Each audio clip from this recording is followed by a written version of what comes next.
ये तो ध्यान दीजिए कि नाम में सर्व पाप नाशक शक्ति विराजमान है। त्रिभुवन में कोई भी ऐसा पापी नहीं है जो पवित्र होकर भगवत प्राप्ति न कर सके। इस शब्द को लिख लो, क्योंकि बहुत लोग ये प्रश्न करते हैं आकर कि हमसे ऐसे पाप हो गए कि हमारी भी पाप मोचन हो जाएगा, भगवत प्राप्ति हो जाएगी, पक्का हो जाएगी। पर शर्त है, आप लो निशानी अपना, आज तक की आप नहीं करूंगा, ये शर्त होती है इसमें। अगर फिर तो प्लस हो जाएगा पीछे से, और अगर नहीं तो सब भस्म हो जाएगा। भगवान नाम में स्वाभाविक सर्व पाप नाशक शक्ति है, तथापि इसका यह अर्थ नहीं कि आप नाम के सहारे पाप करना शुरू कर दें। भगवान नाम जैसी परम पावन शक्ति का प्रयोग इस पापाचरण में ना करें कि नाम से पाप नष्ट हो जाते हैं, हम खूब पाप करें और नाम जप कर लेंगे। अगर ऐसी भूल की तो आपको भयंकर दंड मिलेगा, नामापराध लागू हो जाएगा आपके ऊपर। नाम के सहारे, नाम की ओट से पाप करना। आप नाम स्मरण का व्रत लिए हैं और नाम महिमा सुनी है कि सर्व पाप नाशक है, और आप उत्साहित होकर नवीन नवीन पाप करते हैं और फिर नाम के द्वारा उसे भस्म करना चाहते हैं, तो नहीं होगा। अभी तक जो हुआ और अनजाने में चूक हो जाए उसके लिए कोई प्रायश्चित अलग से करने की जरूरत नहीं, नाम तुम्हारे उस पाप को भस्म कर देगा। लेकिन प्रमाद से जानबूझ करके जो पाप करता है नाम की ओट में, तो नामनो बलाद यस्य ही पाप बुद्धिर न विद्यते तस्य अमैर ही शुद्धि। ऐसे की शुद्धि यमराज नरक में ले जाकर करते हैं नाम जापक की। कौन नाम जापक? जो नाम के सहारे नवीन नवीन पाप कर रहा है कि खूब पाप कर लेते हैं और शाम के माला दो माला जप लेंगे, एक नाम इतनी सामर्थ्य रखता है कि सब पाप भस्म हो जाएंगे। बोले नामनो बलाद यस्य ही पाप बुद्धिर, जो नाम के बल से पाप करता है तो ना विद्यते तस्य यमैर ही शुद्धि, वो शुद्ध नहीं हो सकता, उसकी शुद्धि यमराज करेंगे नरक में ले जाकर के। जे नर नाम प्रताप बल करत पाप नित आप, वज्रलेप होए जाए ते अमित सुदुष्कर पाप। जो नाम के सहारे से पाप करते हैं वज्र के समान पाप हो जाते हैं और उसका नाश करते हैं। किसका? जो नाम के सहारे से पाप करता है। इसलिए प्रार्थना है कि भगवान नाम का प्रयोग भगवत प्राप्ति के लिए अभी तक जो हुआ, सावधान, पाप सब नष्ट हो जाएंगे। लेकिन महिमा सुनी और नाम का प्रयोग करके फिर पाप, तो ये वज्र का लेप हो जाएगा। ये तो सावधानी की बात कही। आगे बात कर रहे हैं कि नाम जप से समस्त सद्गुण आपके हृदय में स्थापित हो जाएंगे। नाम स्मरण की प्रारंभिक दशा में, बहुत ध्यान से सुनिएगा, बहुत बड़े महापुरुषों के अनुभव की बातें हैं। जो ही हम नाम जब प्रारंभ करते हैं तो नाम जब अंदर जाकर के जागृति करता है। किसकी? सोए हुए पाप प्रवृत्तियों की। उठ और भाग यहां से, अब तू इस हृदय में नहीं रह सकता, क्योंकि यह हृदय मेरा अधिकार। अब अविद्या के प्रभाव से अनंत जन्मों में जितने दुर्गुण दुराचार कुसंस्कार हुए हैं, ध्यान दीजिएगा, बहुत प्रश्न होते हैं इस विषय में, सीधा उसका सरल भाव से समझाते हुए उत्तर है। इस बात के तो सैकड़ों प्रश्न होते हैं। जब कोई साधक नाम जब प्रारंभ करता है, नाम जाकर के अंदर ज्ञान जागृति नहीं करता, प्रारंभ में सुप्त वासना प्रवृत्तियां जो छुपी उनको जागृत करता है। उठ और भाग यहां से। अब वो कुसंस्कार, दुर्गुण, दुराचार दल के दल वहां हैं अंतःकरण में। जैसे जैसे साधक नाम जब बढ़ाता है वैसे वो अपने बल के साथ प्रकट होते हैं। परमार्थ का साधक यदि सत्संगी नहीं हुआ तो वो समझता है कि ये तो बहुत बड़ा विघ्न सामने उपस्थित हो गया, हृदय जल रहा है और पाप वासनाएं इतनी बढ़ती जा रही। साधक में प्रारंभ में इनका परिचय ना होने के कारण वो पराजित होने लगता है कि अब तो बहुत गंदी बातें आ रही हैं, भजन रोक दो। अतएव साधक घबराए नहीं, इन विकारों के अधीन न हो, नाम जप रूपी परम साधन छोड़े नहीं। बिल्कुल मंगलमयी बात समझ लो, ये बात कई बार हो चुकी है, पर जो लिखा हुआ है उसे सुनोगे तो ज्यादा विश्वास हो सकता है, वैसे लगेगा ये अपने मन से कहते हैं। साधक प्रारंभ में पराजित करने की सामर्थ्य नहीं रखता। अतएव घबरा करके इनका परिचय ना जानने के कारण वो या तो इनके अधीन होकर फिर गलत कार्य करने लगता है, या भयभीत होकर साधन नाम जप करना छोड़ देता है। किंतु यदि गुरु कृपा पात्र साधक प्रभु के नाम की वास्तविक महिमा जो सुन चुका है, ऐसा अवसर जब आता है कि हृदय में बड़ी गंदी बातें, बड़ा प्रपंच उदय हो रहा है, तो वो समझने लगता है नाम काम कर रहा है, नाम काम कर रहा है। अब हमारा हृदय खाली हो रहा है, ये वासनाएं निकल रही हैं, समस्त हे गुण दुर्गुण दुराचार प्रवृत्तियां नष्ट हो रही हैं। बार बार वही हमने अनंत जन्मों में किया, इसलिए बार बार वही आ रहा है, आ नहीं रहा, वो जा रहा है, हर वृत्ति जा रही है। अतएव और नाम उच्चारण बढ़ाए और सत्संग सुने, जिससे हिम्मत बनती जाएगी, घबराओगे नहीं। बड़ा भारी युद्ध है, एक दिन में सब डिलीट नहीं हो जाएंगे, धीरे धीरे सहत सहत बाढ़े भगति गृह तन गुरु हितगार। जिन गुणों से भगवान रीझते हैं, ध्यान देना, एक विकार गया, एक गुण आ गया, वो विकार की वृत्ति गई, दूसरा गुण आ गया, खाली नहीं रखता। ये बड़े काम की बात है।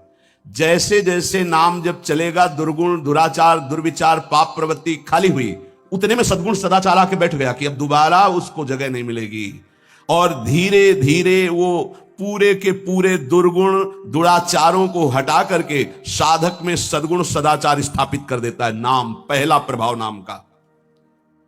साधक को यह बात ध्यान रखनी है कि ये दो वृत्तियां आपके अंदर प्रारंभ में होंगी, दोषापनयन और गुणाधान।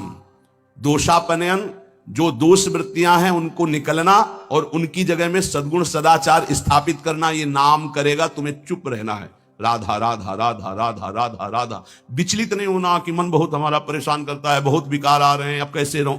आपने उनकी सत्ता दे दी, अब वो नहीं निकलेंगे। खुशी मनाओ, गंदी बातें निकल रही हैं। पर साधक कैसे खुशी मनावे? वो तो मन में तदात्म में, तो मन में जलन हो रही है और वो निकल रहे हैं, तो वो समझ रहा है आ रहे हैं, और फिर वो उनसे या तो द्वेष कर बैठता है या तो राग द्वेष कर बैठता है, क्यों आ रहे हैं, क्यों ऐसा ऐसा, उनकी सत्ता दृढ़ हो रही, और या फिर उसी आचरणों में लग जाता है। तो रागात्मक या द्वेषात्मक वृत्ति से वो टिक जाते हैं, खाली नहीं हो पाते, इसीलिए लंबा समय निकल जाता है, कोई लाभ उसको समझ में नहीं आता। दोषापनयन और गुणाधान, साधक में ये दो वृत्तियां नाम पैदा करता है। पहला, अंतःकरण के सारे दोषों को भगाना। दूसरा, अंतःकरण में दैवी संपदा के सद्गुण स्थापित करना। तुम्हें नहीं करना, वो नाम कर रहा है, पर तुम चुप रहो। पर यहां चुप रहा नहीं जाता, विचलित हो जाते हैं। जहां असत प्रेरणा हुई तो या तो ऐसी क्रिया कर दी, या वैसे दुखी हो गए, हमारे मन में तो ऐसा आता है वैसा। चुप रहो, ऑपरेशन शुरू है तो मवाद निकलेगा, गंदगी निकलेगी, और जो गंदगी निकलेगी तो फिर अच्छे से वो घाव भर जाएगा। जितना दोष निकल रहा है उतना ही सद्गुण आ रहा है। कितना सुंदर बात है, अगर ये न समझ पाए तो परेशानी पड़ जाएगी। बिल्कुल निश्चिंत रहिए, तुम्हारे अंदर काम क्रोध लोभ जो भी दोष दिखाई दे रहे हैं, आ नहीं रहे, जा रहे हैं, जा रहे हैं, और वो जगह खाली नहीं हो रही, वहां दैवी संपदा भर रही, जिससे भगवान प्रसन्न होते हैं। यदि हम नामोच्चारण के साथ साथ नाम का ध्यान शुरू कर दें तो और जल्दी दिव्य सद्गुण आ जाएंगे। ध्यान दीजिए, यदि हम नाम जपने के साथ साथ नाम का ध्यान शुरू कर दें, ना कभी नाम का ध्यान करें, कभी रूप का ध्यान करें। रूप मानो जैसे बिहारी जी, राधा वल्लभ लाल जी, ये साक्षात विराजमान प्रभु है, इनकी रूप माधुरी देखो, चरणों से शिख तक, शिख से चरणों तक, बार बार ऐसे देखो। अगर वहां नहीं लगता तो बार बार नाम लिखो। अगर ऐसा चिंतन करने लगोगे तो इससे तुम्हारी जलन कम हो जाएगी, कि जो तुम्हारा पूरा चिंतन कि हमारे मन में क्या आ रहा क्या आ रहा, उधर से हटो, वो निकलना शुरू हो जाएंगे। अंतःकरण में भागवतिक सद्गुणों की प्रतिष्ठा होने में देर नहीं लगेगी। किसको? जो नाम जपने के साथ नाम का ध्यान करता है, या नाम जपने के साथ रूप का ध्यान करता है। हरिवंश महाप्रभु ने दोनों बातें कही, राधा वल्लभ लाल को हृदय ध्यान और मुख नाम, बहुत जोर का है ये बात। दुर्गुणों दुराचारों की जो प्रवृत्तियां हैं, बहुत सुंदर सुगम उपाय है उनके निकालने का नाम जप। नाम जप से ही निकलते हैं। सद्गुण सदाचार ये खाली हृदय में आकर बैठने लगते हैं। बहुत बढ़िया प्रक्रिया है, बस समझ लो, कोई प्रश्न नहीं रह जाएगा। एक उपासक ने लिखा, आपने जब से कहा नाम शुरू किया तब से भारी परेशानी हमारे हृदय में है, और उपास नहीं है तो उसको कैसे बता सकते हैं। अब हमें कोई सहारा नहीं नजर आ रहा है, बहुत जल रहा हूं। बढ़िया है, बहुत बढ़िया काम हो रहा है, मटकी पक रही है, दुर्गुण दुराचार सब भाग रहे हैं, हृदय परिपक्व हो रहा है, इसमें प्रेम रस आने की क्षमता आ रही है। पर सही इसीलिए कहा जाता है चाहे शिव बिरंच सम होई गुरु बिनु भवनि। अब नजदीक हो और उसको ये सत्संग सुने और दृष्टि पड़े, सानिध्य तो समझ में आवे। बिना इसीलिए कहा भजन न होई संग बिनु। अब उसको कैसे कोई समझावे, और वो मन में उसको भयभीत कर दिया। वो नाम अनंत जन्मों की बात कृपा हुई थी, फिर वो डगमगा गया। पूर्व जीवन में रात दिन विषयों का ही चिंतन होता रहा है। अब उस चिंतन को भगवत चिंतन से संघर्ष करना होगा, लड़ना होगा। अय उपासक, एक तरफ तुम हो, दूसरी तरफ पूरा माया का परिवार है। नाम के प्रभाव से पूरे माया के परिवार पर विजय प्राप्त करना है। जैसे जैसे तुम्हारा भगवत चिंतन अधिक बढ़ेगा तो काम, क्रोध, लोभ, मोह, मद, मत्सर ये पूरा का पूरा अपना प्रभाव दिखा के नष्ट हो जाएंगे। ये पूरे के पूरे नष्ट हो जाएंगे ऐसा शब्द नहीं आया, प्रभाव दिखा के नष्ट हो जाएंगे। जितना इनमें पावर हो पूरा पावर दिखाएंगे तुम्हें परास्त करने के लिए। नाम छोड़ दो, संसार में आ जाओ। और जो साधक जमा रहता है राधा राधा राधा, अब उनके अनर्थ और दुष्परिणाम और अनिष्ट चिंतन ये सब कुछ छूट गया। नाम से पूर्व पाप भस्म हुए। वर्तमान का जो अनर्थ है, दुष्परिणाम है, अनिष्टकारी चिंतन है, वो छूट गया। अब उसके हृदय में आनंद का प्रादुर्भाव हुआ। अब उसके हृदय में भगवत स्वरूप, पवित्रता, शांति, संतोष, निर्भयता, निश्चिंतता, समस्त दैवी संपदा प्रकाशित हो गई।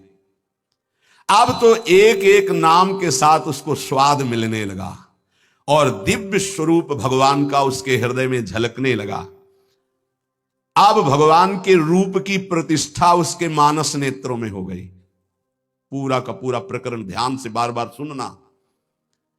अब उसके हृदय में जो आनंद आया, उस आनंद में उसे आत्मस्वरूप का बोध हो जाता है। मना प्रसादे परमात्म दृष्टि, मन अद्भुत आनंदित, तो भगवत दृष्टि जागृत हो गई। ये दो अधकचरी दशा के नाम जापक होते हैं, इनकी बड़ी दुर्दशा होती है। मुख से तो नाम उच्चारण करते हैं और शरीर के आचरण करते हैं, वही जो मन बुद्धि कहते हैं, तो उनका वास्तविक नाम जप नहीं हो पाता।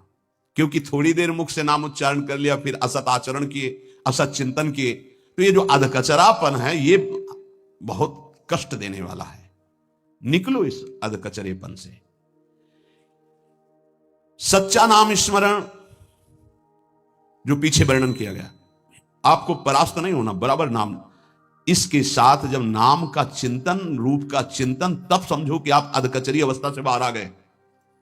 अभी तो बहुत गंदी बातें चिंतन में आती हैं, अभी तो लड़ना पड़ेगा। इतना तो लड़ने के लिए तैयार रहो। अगर ये कह दो ये सब हमसे नहीं होगा, तो एक उपाय है, किसी महाभागवत को पूरा जीवन समर्पित कर दीजिए, खत्म खेल आपका। ये भी देख लीजिए करके, पूरा जीवन अक्षरशः समर्पित। जब आप भगवत अनुराग के मार्ग में चल पड़े तो अक्षरशः आप वैसे ही करो जैसा आदेश होता है, तो आप वास्तविक सिद्ध हो जाओगे। बड़ी कृपा है। बहुत से ऐसे 50 साधक हैं जो बिल्कुल अक्षर पर प्राण देने के लिए तैयार है। आज्ञा पर वचन आधीनता, बहुत ऐसे। अगर बिजली चली जाए तो वहीं ठप हो जाती, वो जो लिफ्ट है, पावर खत्म तो वहीं खड़ी हो जाती है। लिफ्ट में बैठे हो आप, अहंकार जो ही किया तो बिजली चली जाएगी। जनरेटर की व्यवस्था है नहीं इसमें, नहीं है सपोर्ट की व्यवस्था नहीं इसमें। एक ही है, गुरु कृपा ही केवलम। ये एक ही पावर से चलता है, कृपा मात्र से। रे मन रसकन संग बिनु रंचन उपजय प्रेम। बिनु, यहां कोई सपोर्ट दूसरा नहीं, एकमात्र ऋषि कृपा सुखकारी। अहम आया तो ये पावर समेट लेते हैं भगवान। अहम नहीं, दैन्य। जितना ऊपर उठो उतना दैन्य होते चले जाओ। विरक्त भेष का मतलब है कि हमारा अस्तित्व ही नहीं रह गया, हमारा अहम ही नहीं रह गया। हमारा ममत्व और अहम तो गुरुदेव और श्री जी के चरणों में समर्पित हो गया। अब मेरा क्या अहम। तो साधक के द्वारा उपासना में जो स्वीकृति है वो अधकचरी रहती है। साधक को उपासना में जो स्वीकृति होती है वो अधकचरी होती है, इसलिए सिद्ध नहीं हो पाता है। थोड़ी गुरुदेव की बात और थोड़ी मेरे मन की बात, ये अधकचरापन। भगवान ने नारद जी को कहा था, अधकचरे योगी का मेरा साक्षात्कार नहीं होता।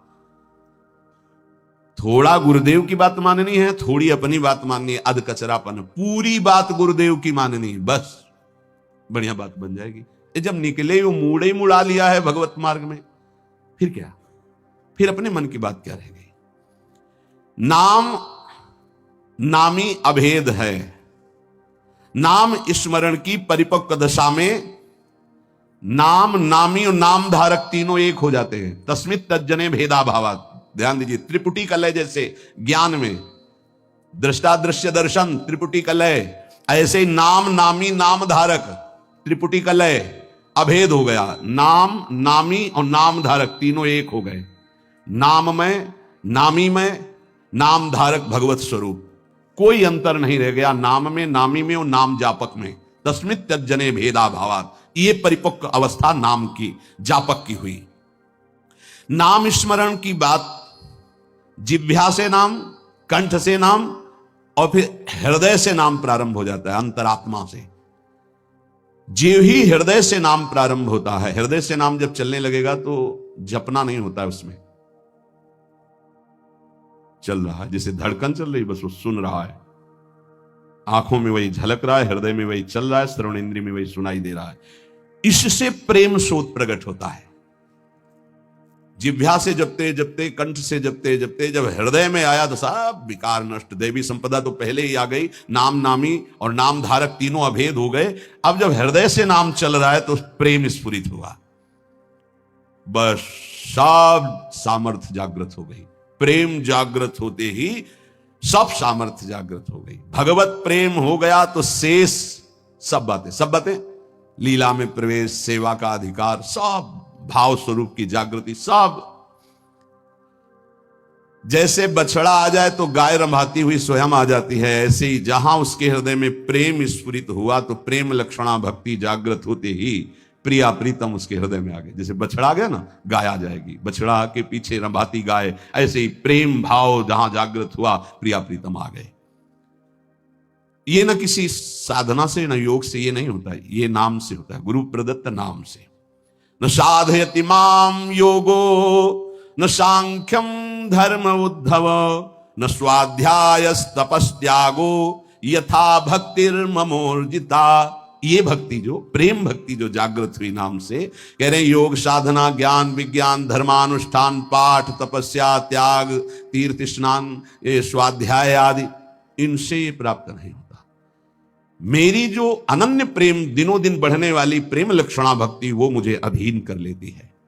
धर्मा सत्य दयोपेतो विद्या वा तपशान्विता मद भक्त्यापेतमात्मानम न सम्यक प्रापुनाति। जिसके हृदय में मेरी ये भक्ति प्रकट नहीं हुई तो चाहे वो सत्य, दया, धर्म, तपस्या, विद्या, इन सबसे युक्त हो जाए, वो भली भांति परम पावन होने में असमर्थ है, अर्थात मुझे प्राप्त करने में असमर्थ है। समर्थ है तो केवल मद भक्त्या। अगर मेरी प्रेम लक्षणा भक्ति नहीं है तो वो सत्यवान, दया, धर्म, तपस्या, वो विद्या, इन सबको धारण करने पर भी वो मुझे प्राप्त नहीं कर सकता। यहां भगवान कह रहे धर्म सत्य दयोपेतो विद्या वा तपशान्विता मद भक्त्यापेतमात्मानं न सम्यक प्रापुनाति। भक्ति का स्वरूप मेरी क्या है? रोमांच हो रहा प्रभु की बात सुनकर। एक जैसे ठंडी में से होता है, उसे कंप कहते हैं। शरीर कंपायमान हो गया, रोमांच हो रहा, अश्रु बहने लगा, शिथिलता आ गई। कथम विना रोम हर्षम द्रवता चेतसा बिना बिनानंदाश्रुकलया शुद्धि भक्त्या विनाशय। जब तक अनन्य प्रेम भक्ति के कारण शरीर पुलकित नहीं हो जाता, चित्त पिघल कर गदगद नहीं हो जाता, आंखों से प्रेमान आनंद के आंसू नहीं बहने लगते, अंतरंग बहिरंग भक्ति की बाढ़ में डूबने उतराने नहीं लगता, तब तक वो शुद्धि जिसमें मैं प्रकाशित होता हूं संभावना ही नहीं है, चाहे कोई भी साधन कर लो। वाग गदगदा द्रवते यस्य चित्तम रुदत्य भीक्षणम हसति क्वचिच्च विलज्य उदगायति नृत्यते च मद भक्ति युक्तो भुवनम पुनातु। जिसकी वाणी प्रेम से गदगद हो गई, चित्त प्रेम प्रकर्ष से द्रवीभूत हो गया, प्रेमावेश में आकर चिल्ला चिल्लाकर रोने लगा, कभी आनंद की उमंगन में खिलखिलाकर हंसता है, कभी लज्जा छोड़कर उच्च स्वर में गाने लगता है, कभी नाचता है। उद्धव, ऐसा मेरा प्रिय भक्त ना केवल अपने को अपितु सारे भुवन को पावन करने की सामर्थ्य रखता है। मम भक्ति युक्तो भुवनम पुनातु। श्री भगवान नामोच्चारण की ये महिमा की ऐसी प्रेम लक्षणा भक्ति हृदय में प्रकाशित कर देती है। तीनों लोकों का वैभव नाम जापक के प्रलोभन के लिए भेजा जाएगा। जहां ध्यान देने का विषय, आप कहोगे हमारे सामने क्यों नहीं भेजा गया? जब यहीं का रुपया तुम्हारे लिए इतना महिमा युक्त हो जाता है कि घंटों भजन छोड़ दोगे, यहीं की खान पान की सामग्री, यहीं का पार्थिव रूप तुम्हें लुभायमान कर सकता है, तो अप्सरा भेजने की या और कोई भेजने की जरूरत काहे की है? ये तो उनके लिए है जो मृत्यु लोक पर विजय प्राप्त कर चुके हैं, तब देवलोक का वैभव आता है। जो देवलोक के वैभव पर भी विजय प्राप्त कर चुके हैं, तब ब्रह्मलोक का वैभव आता है। और ब्रह्मादिक के भोग सब विषम लागत ताई, तब नारायण ब्रज चंद की लगन लगी। और ये सब सामर्थ्य नाम जापक में आ जाती है। तीनों लोकों के वैभव का प्रलोभन देख लो। यहां तो थोड़ा काम नहीं बना तो अश्रद्धा कर देते, नाम छोड़ दो। यहां क्या कहते? तीनों लोकों का वैभव एक साथ नाम जापक को दिया जाए तो भी उसे निमिषार्ध कहते। ऐसे इतने के भी लिए वो अपने प्रभु का स्मरण नाम जाप नहीं छोड़ सकता। ये आई परिपक्व अवस्था। आधा पलक झपकने में जो समय लगता है उतने के लिए भी वो प्रभु को नहीं छोड़ सकता। त्रिभुवन का समस्त प्रलोभन उसको एक साथ दिया जाए तो भी। ये हुई नाम की परिपक्व अवस्था। अब इस स्थिति में उपासक को जो सुख मिलता है, जो पद मिलता है, वो अग्र पूजा का होता है। त्रिभुवन में सबसे ज्यादा परम पूजनी वही नाम जापक महापुरुष होता है। बिस्तरे सब जग बिमल की रति, साधु संगति ना टरे। आप आश्चर्य मानेंगे, ऐसे नाम धारण करने वालों में तदाकार समाधि लगती है नाम की। जैसे श्री रामकृष्ण परमहंस देव जी, महाप्रभु चैतन्य देव जी, बड़े बड़े महापुरुष हुए। तुकाराम जी महाराज, नामदेव जी महाराज, ज्ञानदेव जी महाराज, बड़े बड़े महापुरुष नाम जापक। ये स्त्री पुत्र परिवार घर सब कुछ होते हुए भी कई ऐसे महापुरुष हुए जो ऐसी नाम समाधि में डूबे, किसी की स्मृति नहीं रही, कहीं कोई आसक्ति नहीं रही। ध्यान रहे, सच्ची नाम जापक की वृत्ति में कुछ दुर्लभ नहीं है स्थितियां। ऐसा कोई ना कहे कि ये तो भगवत अवतार है इनकी, नहीं, नाम ऐसा ही है। साधारण को असाधारण स्थिति में पहुंचाकर जगत पूज्य अग्र पूजा का अधिकारी बना दे, उसका ये नाम जापक का प्रभाव होता है। पर नाम जापक के अंदर कोई इच्छा नहीं होती कि मैं अग्र पूजा का अधिकारी बनूं। पर सर्वार्पण भावपूर्वक अनन्य शरण नाम की, सर्वार्पण नाम को, अनन्य भाव नाम का, तो ये स्थिति अनायास प्राप्त हो जाती है। उसको कोई उपाय नहीं करना पड़ता। अगर अन्य आश्रय कोई है तो फिर बात नहीं बनेगी। अन्य आश्रयाणाम त्यागो अनन्यता। जो गुरुदेव ने नाम दिया है बस उसी का आश्रय है। जो आश्रय गुरुदेव ने पकड़ा है उसी का आश्रय। ए भाई, इस मनुष्य जन्म में एक बार सच्चे नाम उपासक बन जाओ, सच्चे नाम जापक बन जाओ, रंग लग जाएगा। और ये रंग कभी छूटता नहीं, उत्तरोत्तर बढ़ता रहता है। कोई भी प्रतिबंध ऐसा नहीं कि नाम जापक में बाधा पहुंचा सके। हिमालय जैसा विघ्न भी चूर चूर क्षण में हो जाएगा नाम जापक के सामने।